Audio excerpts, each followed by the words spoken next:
Just go live with it so people can hear. Why?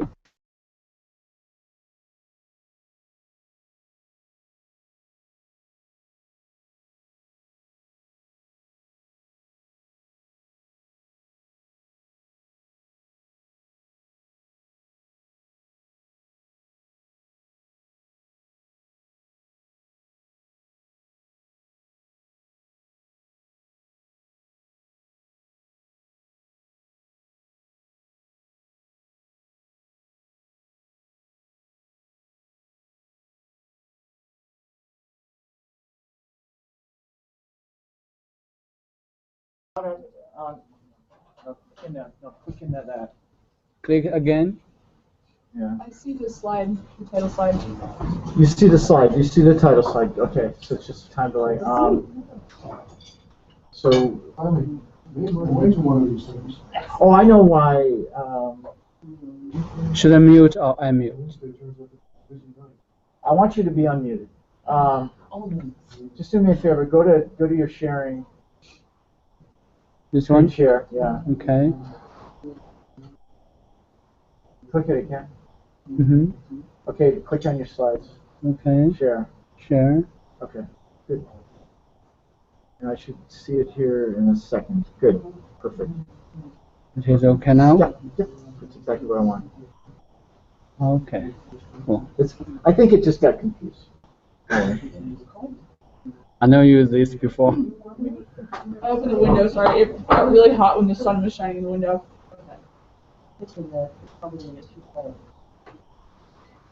So, before we get started, so I think most of you are regulars at the TWed. I think everybody's been to many more than one TWed. I wanted to introduce. This is Tom Morgan. He is you're the deputy director. Well, it's the card right now says chief scientist. I'm really a visiting scientist, and we'll see what happens this time. But you're in principle you're number 2 in the Rensselaer idea, right? I'm number 2 of 2. Number 2. No, you're more than that. You've got people under you, sort of. You've got me under you. I'm your minion. My job, 50% of my job is to be your minion. Is that it? Yeah, that's my job is to be yours. Oh, that's right. So, we'll get started here by official clock. So that clock is running about 2 minutes behind. So we're live right now. And just for those of you who haven't been to a TWed recently, what we're doing this term, what we started doing this term is we use Google Hangouts as sort of a collaboration space. We stream. So in addition to just sort of presenting the desktop, we also try to present a video of the presenter, or when we go discussion, I may turn the camera around on people. People who watch via YouTube, one of which is Jim Hendler today, are able to watch kind of a director's cut view of this. So I switch between the screen share and the camera to kind of give them a television kind of a view of things.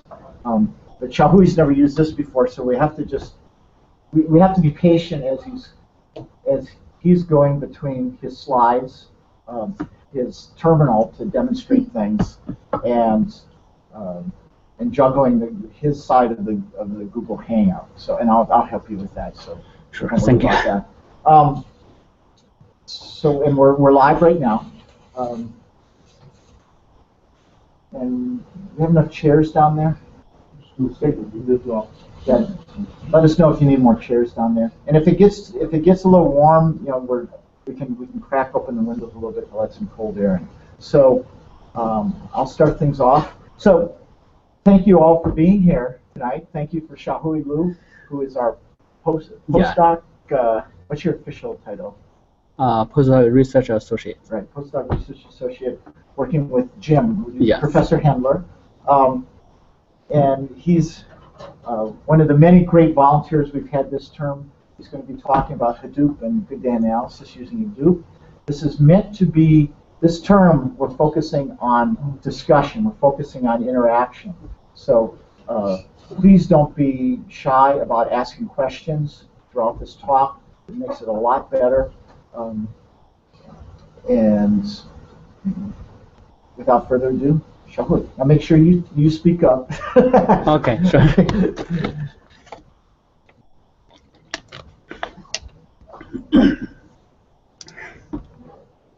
Okay, hello everyone. My name is Xiaohui. I saw people asking for big data analysis talk, and I have been playing around with this Hadoop thing for a while. So I asked John if it is a good chance to talk about it. So I said, yes. yeah. So Are you using it in Cosmic or something else? no. Yeah. So this is an introduction to Hadoop. For this talk, I'm going to introduce you to what is Hadoop, what is MapReduce, and finally I will give you examples how Hadoop, how to make a MapReduce program, how to run it on a cluster. Right now I have a Hadoop installed on my computer as a pseudo cluster, so I can show you how to work through it. So first thing is, what is Hadoop? Hadoop was actually a toy, a yellow elephant. The main developer, Doug Cutting, named this framework after his kid's toy called Hadoop. This word was developed by this kid. So the developer saying this word is easy to pronounce, easy to spell, and has never been used anywhere. So he chose this word as this framework name. So technically, Hadoop is a scalable, fault-tolerant distributed system for data, big data storage and analysis. It has two main components. One is the file system for big data set storage called HDFS. It stands for Hadoop Distributed File System. This file system is very reliable, redundant distributed system for optimized for large data sets. So, and the second component is MapReduce. MapReduce is a framework for data for big data processing. It has two components, that is mapper block and reducing block. I will show you later in my slides. I believe to my best understanding, I believe Hadoop is a good framework because it runs on a large cluster of commodity computers. So it will not cost a lot to set up a cluster to running it. So why we choose Hadoop? The answer is big data sets. Hadoop is specially designed for big data sets. For human genomic library, we have 7,000 petabytes dataset, and 11 years ago, Walmart has 500 transaction data, and now everybody generates a huge amount of data. Your mobile has a lot of sensor. It generates data every minute. So we need a framework can handle, storage and process this data set, this big data set. So Hadoop is the one I think it is good for this purpose. So what is HDFS? The file system. The file system, HDFS is the Hadoop file system. It sits on the native file systems. For example, I install it on my computer. It sits on top of my ext3 file system. And this file system suppose the data are stored once and accessed multiple times for data analysis. And when you put a file into HDFS, this file will be divided into blocks, and these blocks will be distributed across the cluster, and generally each block will be copied 3 times to different machines for possible data failure. So this is how HDFS distribute data. So given a big data file, HDFS will divide this file into several blocks, generally 64 megabytes, and distributed to different data nodes. And you see the block 2 are copied several times for possible data failure. Then the MapReduce is another main component of our Hadoop framework. MapReduce is a programming model for big data processing. It is very simple and easy to learn, and Hadoop system actually hide a lot of details. So programmer can focus on the processing logic. So this MapReduce, as I said before, has mapper block and reduce block for data processing. I will show you later in my examples. So this is how MapReduce work. For example, we are giving a very big data file. We want to figure out these 3 terms. I'm not sure if you can read it. Big data, green plum, and Hadoop. There are some records in this big file. We want to figure out these 3 terms and the total number associated with these terms. So what mapper does is go to each data split and figure out the keyword and the number associated with this keyword, and emit this keyword and value pair to Hadoop framework. And in the reducer function, it simply go over, for each keyword, it simply go over the list of number and add them up and generate the final result.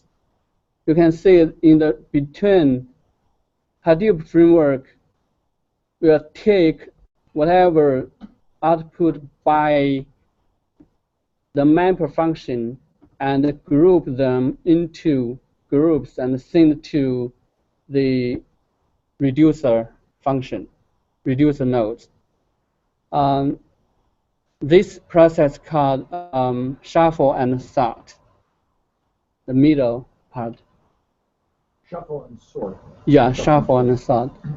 This is a example showing how MapReduce work and a similar process using Linux or Unix shell program. I will show exactly this example in my code example later.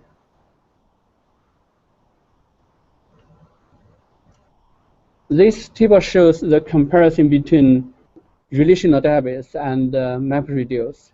You can see MapReduce is specially designed for big data analysis, and its scalability is amazing, linearly scaled to big data and large amount of machines.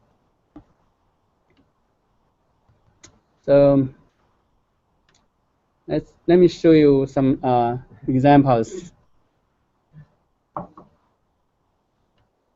The first example is the dataset is weather dataset from NCDC.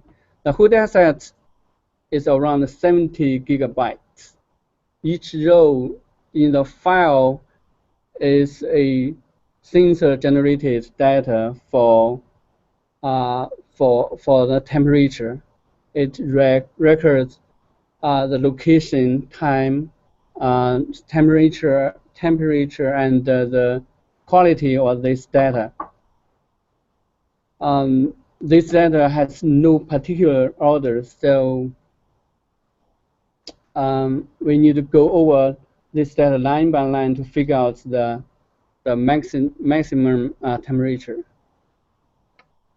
In the map function of this program, Hadoop system going to feed map function a line of a row of record, and the map function only took the year from this data as key and the temperature as value, and emit this key and value pair to Hadoop framework.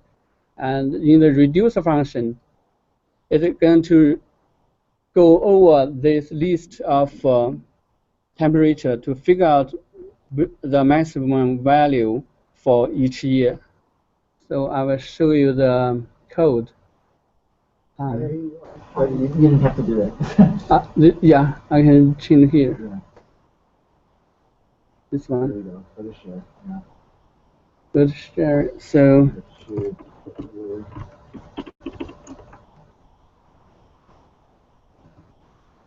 actually, I want go to. last. Yeah, go to there. Go to there. No. There. Okay. Now, click on. No. Oh yeah, this one. That one. For the share. Sure. What?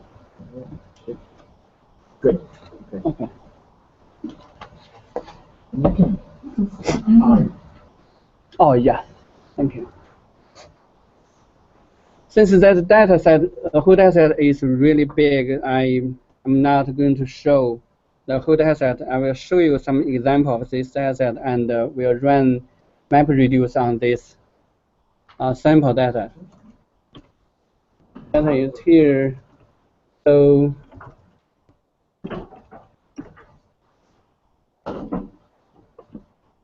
that is the data of NCDC web datasets. This is the date field. What we are going to do is extract this year field and this temperature field. This one is the indicator of the data quality. So you can see for 1949, the maximum value is 111, and for 1950, the maximum value is 22. So let's see if MapReduce can find this value. So that is the data, and this is the program. This one is the main entry of a MapReduce program. This one is the mapper function. This one is a reducer function. So I will show you one by one. We just need 3 programs. That's it. Yeah, actually you can run only one can do this. Just make this clear. At the very beginning, we have some library imported, and the main thing, yeah, here what we did is at the very beginning we only check doing some very simple minimal argument checking, and set up a job object and initiate for the class, processing class, and mapper function, reduce function, and the output key and value class. And finally run it, wait for the completion, and return the return code to the system. Then we go to the map function. The map function is a class extend the mapper function. This one is the input key. In this case, it is the line offset of the number. I mean, the number of line offset. We will not consider it because we want to focus on the data. This is a value. These two are. This one is the output key, output value. So this last two has to match the input key and value of a reducer function. Then we go to the map function. As I said before, the Hadoop is going to feed this function a row of the input data. So we can focus on the input. Simply first translate this line into a string and take out the year, and then take out the temperature. Since the temperature has a plus sign, so we need to process here, and finally check the quality of the temperature. If the quality is good, then we emit this K of a year and the value of a temperature to the Hadoop framework. So that's it. Just very simple. You can focus on the processing logic. You don't need to say how many mappers there, how to read the line. Many details are handled by the Hadoop framework. So let's move to the reducer function.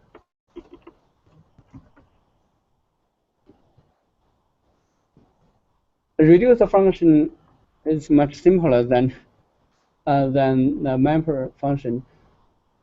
As I said before, this has to match the output key value of mapper function, and these last two are the output of reducer function. So the reducer function does a very simple thing. Just go over this list that is transferred from the Hadoop framework and figure out the maximum value and use the K here as it is, and the output the maximum value to the system. The system is going to write the result automatically. You don't need to care about that. So let me show you how to run it. I have a Hadoop installed on my machine as a pseudo cluster. So first thing I want to do is to start it. What's a pseudo cluster versus a cluster? Hadoop has three mode. It is standalone machine. You can install on a machine as a standalone copy. You can also install as a pseudo cluster on a single machine. So you can test what happened if you have a real cluster without really putting this code on the cluster. And finally, you have a real cluster set up. So before you go on, the keys. So your main is managing the keys, or the framework is managing the keys for. So when mapper function outputs the key and value pair, the framework going to handle it and distribute to the reducer. So the mapper is going to. Mapper only emits key and value. Okay. So, but the mapper takes care of that key management and the framework and works with the framework. Yeah, okay. The framework will handle details. Okay. Yeah. And we need to copy this data to the HDFS file system. So let me first show you how to check if we have the data there. So how big is the cluster you just started? One node. Only my machine. Hadoop has I have. I know, but you said you started the pseudo cluster, but you started pseudo cluster, but just one. Yes, that's one node. One yes. node in the pseudo cluster. Where's the fun in that? Presumably you have four nodes of pseudo cluster. I think so, but I didn't configure my computer as in that way. I just think it'd be a great way to convince students that we're giving them bigger machines than they actually have. That'd be a good way to test the operating system, see if they're using that in the force too. Yes, this is the directory I created before on the Hadoop HDFS file system. So, so explain what you just did. This is the command line for Hadoop DFS thing. I want to execute this command as Hadoop DFS command, file system command. Okay. So ls is almost the same in Linux machine.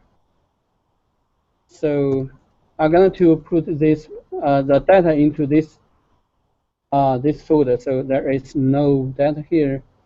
What we want to do is go to data folder and DFS2 and put the data to sample data to this folder.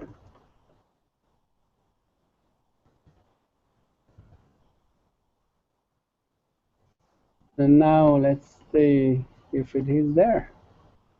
Yes, it is there, and also we can check if sorry. We have data there. Yes, we have. Then we need to compile the program. For simplicity, I have a README file to make this process easier. So let's just simply copy and paste to generate a jar file here. Then we can run the program on the pseudo clusters using the data. Also, I have this ready. So before you run any program, you need to make sure this folder not exist. Otherwise, it's going to complain. So it and wants stop. to create that for it. Okay. Yeah, it will generate this folder for you. So you want to make sure you will not override some others data. So let's see. Also here we don't need to see any file name here and how to read it. You don't need to care about that. And the map function finished. Yes, it's finished. And the map function thing, I got 5 records, 5 lines over there. And reducer function thing, I found 2 key value pairs. So let's see how to check the results here.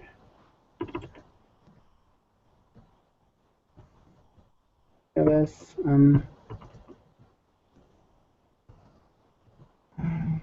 see, you see here output. Let's say this is an indicator this MapReduce has success finished and some log, and this is the output. Since we only have 1 reducer, so there only 1 thing here. So let's see if we get some good result.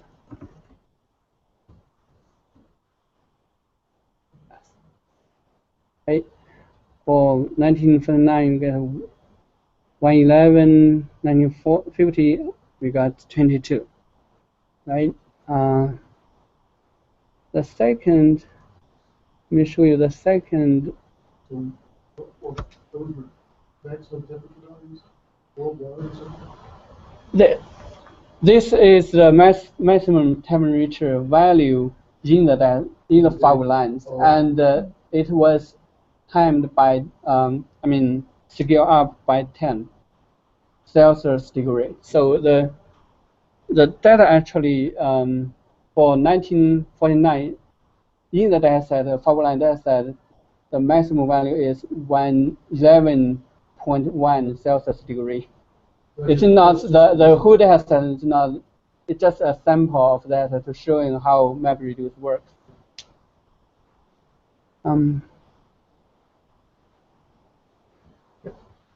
This. Yeah. This one. Slides, right? Yes. And the second one is a farmer market in the USA. It is a CSV file, contains around 7,000 lines. Each line has information about a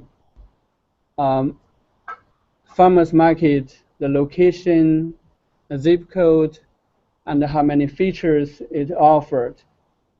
In this CSV file, we have 21 features, and each market we're going to check yes or no if they offer these features.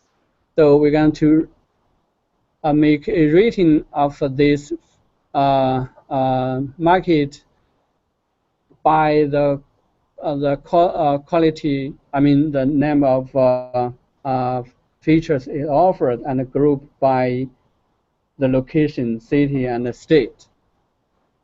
So let me show you the code.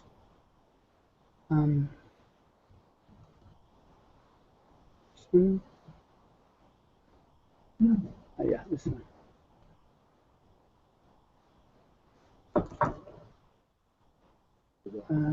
Yes. Okay, rating. And it is a farm market dataset, and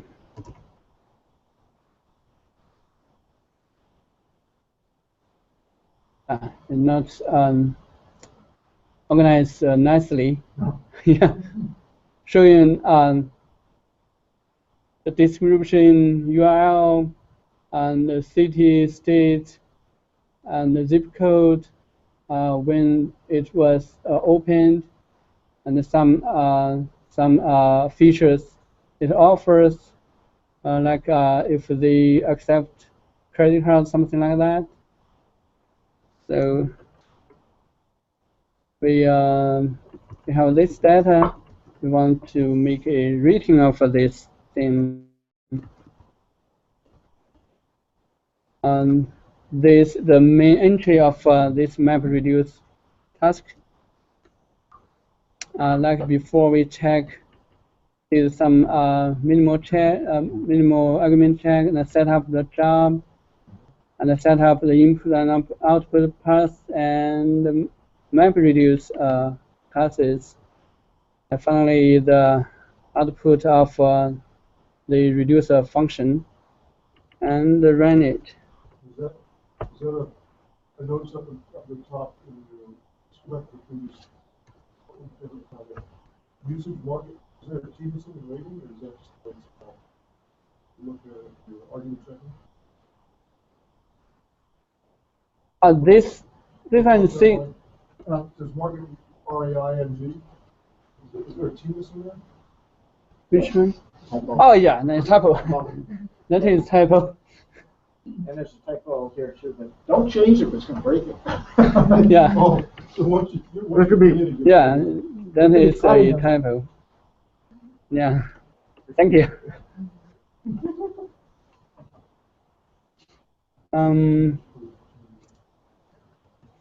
So we move to the map function. These two examples I show you is very simple and fundamental to show you how MapReduce works. And the MapReduce can really doing some complicated analysis. But I guess it is not good for me to show you about that. The map function here. So this map function also focuses on one line of input, and the Hadoop system going to handle each line to this map function. So you can focus on the analysis logic. The first thing is translate this input text file text into a string array, because we are using CSV. So we have a separator here to separate the fields, and we then extract the city and state, and finally set up the content rated to go over the features, how many features this specific farmer market offers, and make a simple computation here. And here we have an indicator if this one is rated or not, because some market may have no for all these 21 features, and we don't want to go over that list. And finally here we emit the key and value. We can see key here is the continuation of city and state, and the value is separated by tab and 3 values, a combination of 3 values. This rated and count. This one, why we need this one? Because we want to count how many farmer market in this city. And what the map function can say is only one line. So it need to put one here for the future process.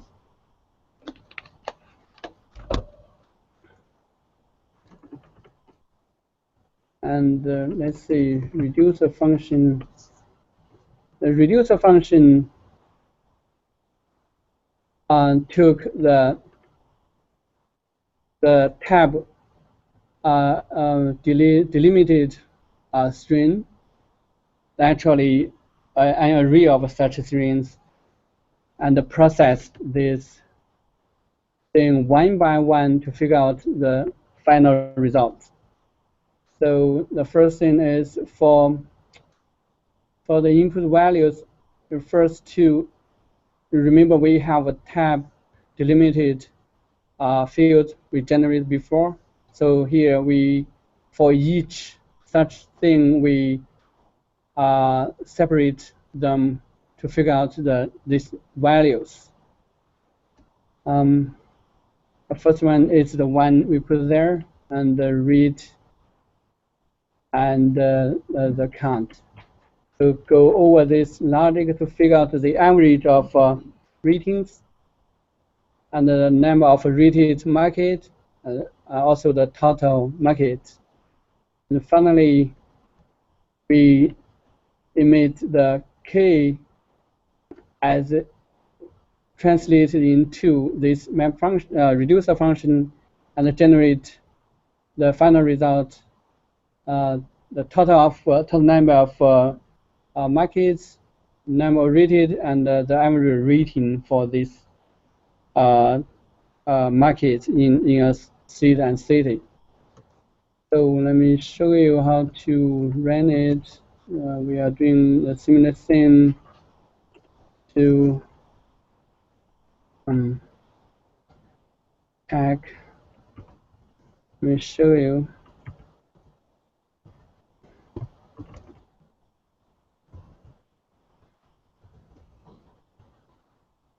Market rating here. So make a input folder. Here there is nothing, so we can copy data and put data into. Yes, we already put that, and check if it is there. Yes, it is there. So now let's run it. But before I have some shorthand command here to make the jar file. And since we already have that there, this I'll copy too. This is how we ran it to analyze the data. So again, you need to make sure this output folder is not there before you're running it.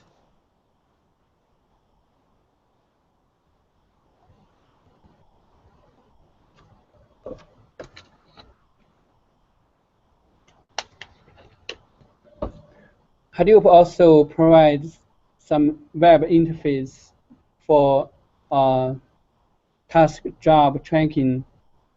I didn't show you here. You can read the documentation from Apache Hadoop website. So you can remotely see what's going on there, if your task is running or not, or also how long it has been running. So let's see how to check the result. Since it is on the Hadoop distributed file system, so each time you need to type a lot of command here. What you just said about the monitoring, the web monitoring. So the framework has a web server. Yes, built-in framework. Okay. It has several things. It can monitor the name nodes. Right. And has a task tracker, job tracker. So you will see, especially for task and job tracker, you see how further your analysis is going, or it is just waiting. Does that work when you have the virtual cluster also? Yes. Okay, so So it would be on the same machine, but you could actually monitor. Yes, yes, Yeah, true. Monitor. Okay. Yes.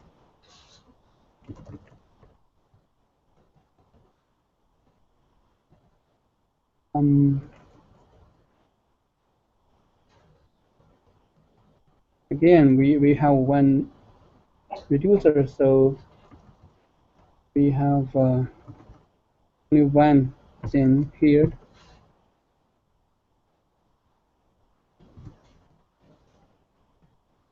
That is the final result of the analysis. This is the average rating and the total number of farmer markets in this specific city, and the number of markets that was rated. And I'll show you how, because it is awkward to see these things on Hadoop file system. You can actually copy it to your local folder and copy to local.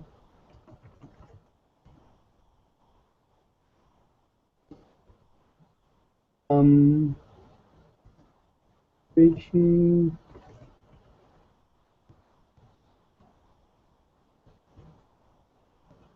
Where's should be determined New York. Yeah, where's that? Is that by Cobleskill or? It's in the Adirondacks. I may forget that command actually. Let me see if I saw it in this. Copy to local. It's a sample data set. Which I don't need to sudo, I believe. Well, I think to show up, it also had to have rated. So it's not just whether it was there, but they actually had to have something in one of the rating categories. What? I have a question about the key value setup here. So you have a key and you have multiple values that you can then apply some arbitrary map on and reduce things in a given line, right? Yeah. Is there a way to have multiple keys? In other words, right now, key and values are kind of limited to a two-dimensional process. And it's okay, like the temperature example was just year, and year is the key, temperature was the value. But if you had, like geographical coordinates, and you wanted to do, only selected X, Y combinations, could you set that up, or would it have to be two separate ones? You actually can go one iteration. I mean, you can extract arbitrary number of fields in the map function. Okay. The only thing is you need to make sure the key you have in the end you have to emit the one key and the value. You can actually you can make up a key like the second example by two fields. Okay. And in the so you can use the key as you have the key, and then if you wanted a second key, you could just use one of the fields and do a test on that value. Decide whether you want to include that in the use.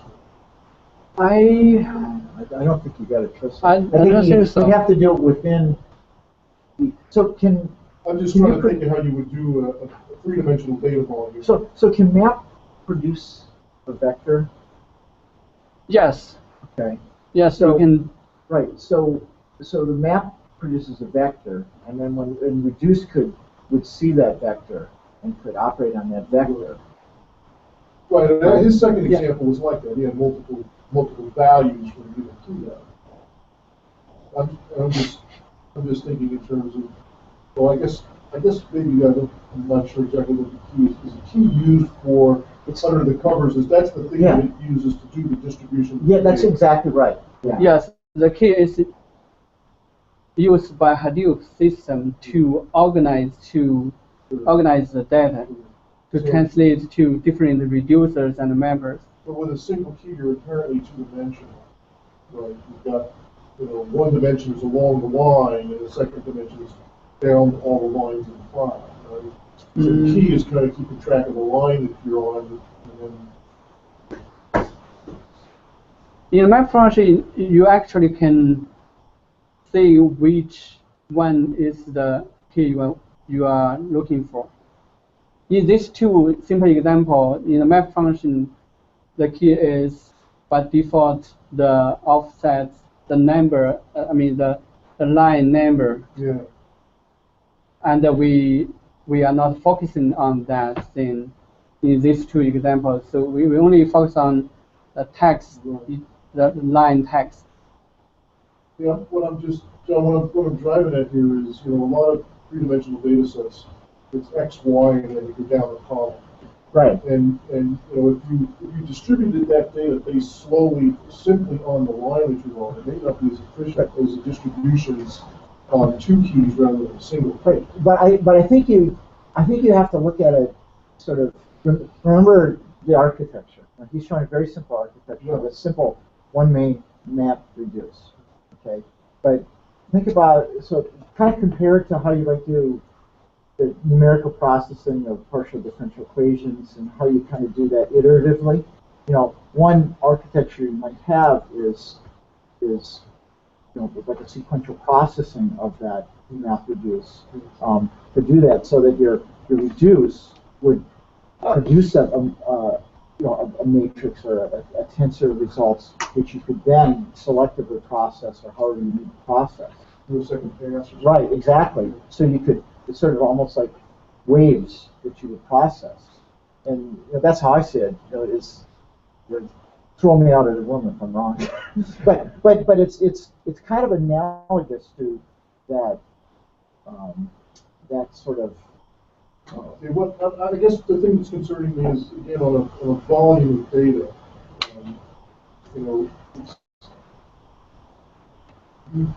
You're going to have the situation where if you just have a single key, the first vertical plane, say, would go to one processor via the internals of Hadoop, and the second vertical plane would go to the second processor, and that's how we chunk up the data and distribute. And that's fine as long as you're processing down the planes. But what if you wanted to turn the corner and process down the orthogonal planes? Now your access is going to be terribly inefficient. And there's a whole different blocking strategy to handle that problem. And I'm having a hard time seeing how you could take advantage of it. So I see that as one problem. Another related problem is, you consider the example I just said, where interaction between cells is important. This doesn't do that. You've got the boundary, and right. You do an update, and everybody has to transmit data. Right. So you have to sort of do your mapping process, but your controller has to be the thing that's doing the relationships between those elements. You have to do a remap. So. Right. Yeah. That's what I meant by that. I don't know the question, the answer for this question actually. So, I think to simplify it, if you had a three-dimensional problem, okay, so it's a three-dimensional matrix or tensor, and you want to apply MapReduce to that, what would the mapping algorithm look like? Would it be could you do it in with a single map and a single reduce, or would you need to split it up? Would you have to do a MapReduce on each slice, produce a data set as a reduce result, and then map that and reduce it? I don't know. Okay. Yeah, I don't know. I'm sorry. We'll have to investigate that. Yeah, so I'm sure it's done. It's absolutely must be done. See, the most efficient blocking strategy with the 3D volumes is sub-cubes. So you have each sub-cube would go to a different processor. And that optimizes the I/O efficiency and the access of the data. So if you just put a whole plane on one processor, it'd be real efficient in this direction, but totally inefficient in that direction. You do sub-cubes, and it optimizes both directions, but you need two keys to do the data distribution. So, you know, range of X is such and such, range of Y is such and such, that defines a subcube. Put that on processor 1, and then the next subcube is different range of X and Y goes to another processor. And I'll have to do some search around and see what it can do. But again, you have to have multiple keys to do that, unless I'm just missing something with the way it's going to do. Well, I think if you Googled 3D matrix Hadoop, I'm sure it's Stack Overflow. I can't believe that they've overlooked that. So no, it's obvious that they haven't. It's just all right. Yeah, I forgot how to copy the file from the Hadoop file system to local. So basically the end of my presentation. So let's say thank you. Do we have any other questions? So this is really great. You know, years ago, when Hadoop was first came out, I was still.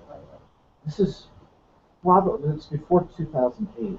It was somewhere in that time. I'm going to say 2007-ish or yes, somewhere around there.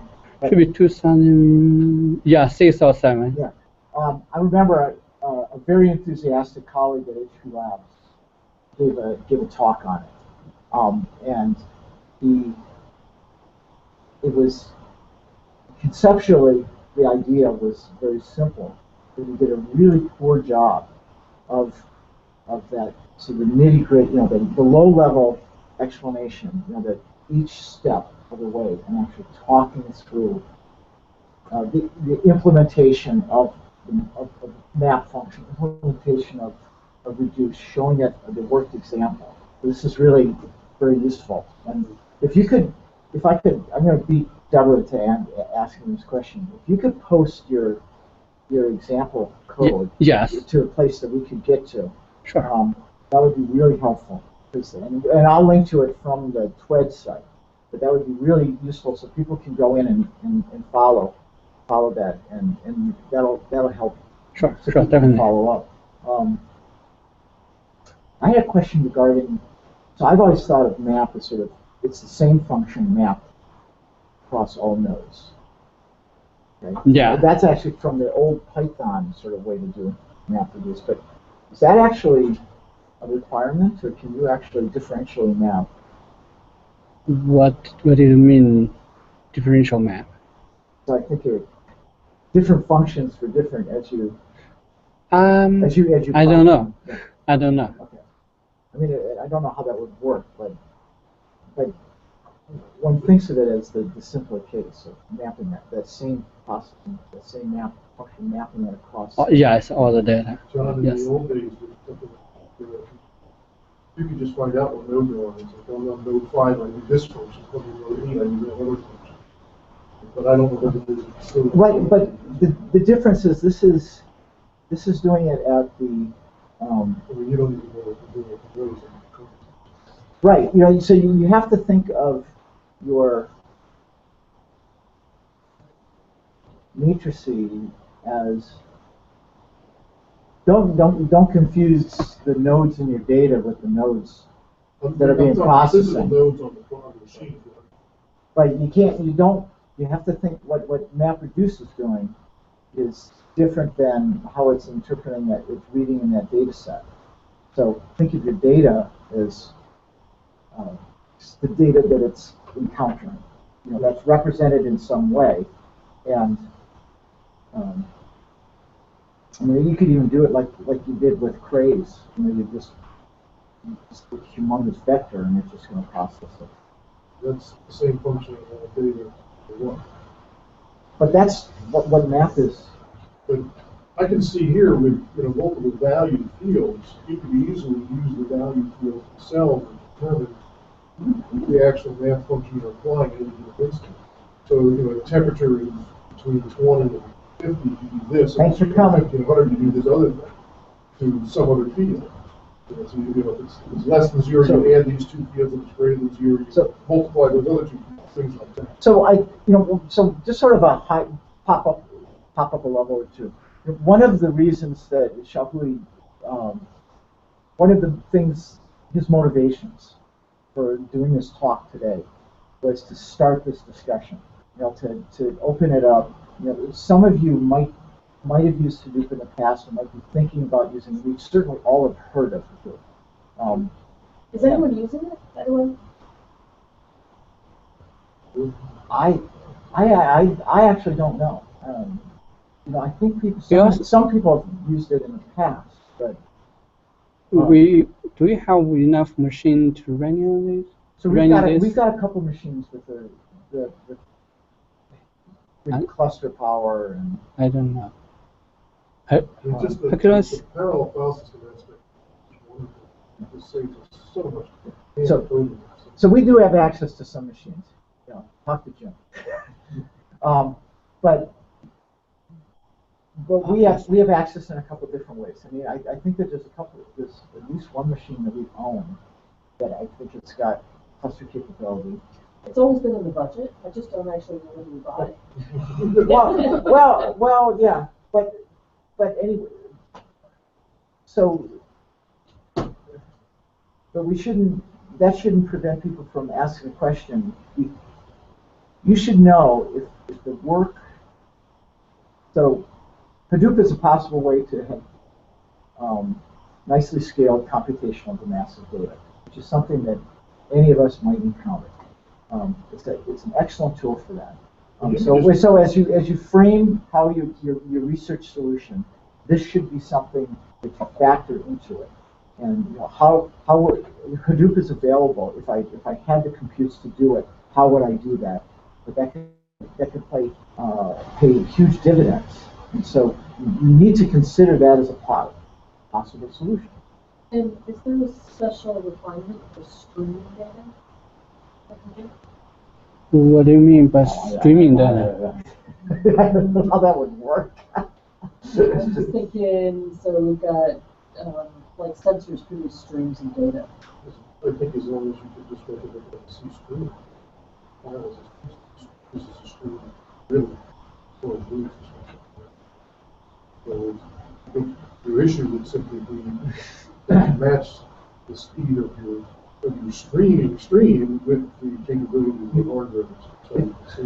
So if you imagine that the output of a sensor, so here's one way we can consider doing it. If you imagine that output for a sensor was like a line, but